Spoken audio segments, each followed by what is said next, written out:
Okay, Sanjay Jha, we've heard it very clearly from the BJP. We've also heard an almost adamant Aam Aadmi Party saying we're going to stick to our stand. It's only the Congress which seems to be the most relenting of the three main parties, where it is suggested that maybe an unconditional support to the Aam Aadmi Party is possible. You've got only another 6 days to convince the AAP to accept your support. Do you think you'll succeed? Firstly, I thought we were going to be discussing Section 377. We were actually, but there's just this latest development of Dr. Harshvardhan meeting the Lieutenant Governor. That's why I wanted a quick reaction from you, Sanjay. We also thought it was Section 3. It is going to be. Okay, all I can tell you here is that, we performed well for 15 years. But the verdict from Delhi is very clear that obviously we didn't rise up to the expectations this time around. There must have been some shortcomings, and we accept that verdict in all humility. And I think we have been mandated to sit in the opposition. If there is anybody spreading rumors that we are trying to provide unconditional support to AAP, I think it's absolutely absurd. There's no question of it whatsoever. We have been mandated to sit in the opposition. We will.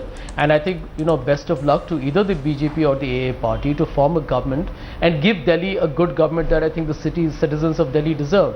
Now, what really works out, we don't know. But in case there is no government being formed, Sanjay Jha, it wasn't a rumor. Mr. Shakeel Ahmed, we'd spoken to him yesterday. Mr. Shakeel Ahmed had said very clearly that a majority of Congress legislators, actually 8 of them, are of the opinion that a unconditional support to the Aam Aadmi Party is something that the Congress should very strongly consider. Well, that's Mr. Ahmed's personal view, and he's a very senior leader, and it has to be respected.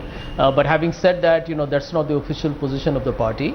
And if you look at the verdict, we were doing exceedingly well till the last elections, but this time we have lost a lot. Our vote share has come down to 25%.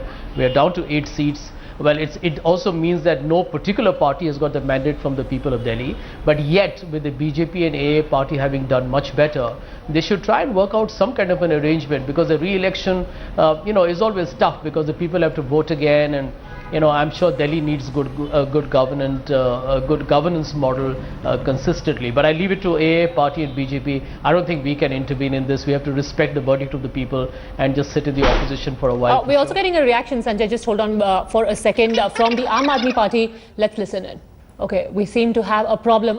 Final reactions from you, Pinky Anand. Repolls inevitable.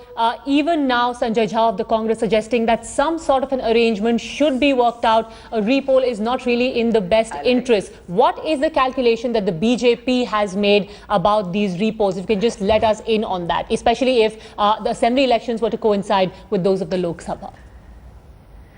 See, the calculations are very simple. It is the people who must get the best of what they need, and it is for the BJP to give the best government that is possible. In the current scenario, it is not possible because we do not want to indulge in this horse trading. So therefore, we are out clean to say we are the single largest party, but unfortunately, we cannot provide the government for the state as in the position we are, and therefore we want the clear mandate to be that of having enough numbers to run the government and to provide everything that is possible for the people of Delhi who have been denied governance of any fashion in the last 3 terms of the Sheila Dikshit government.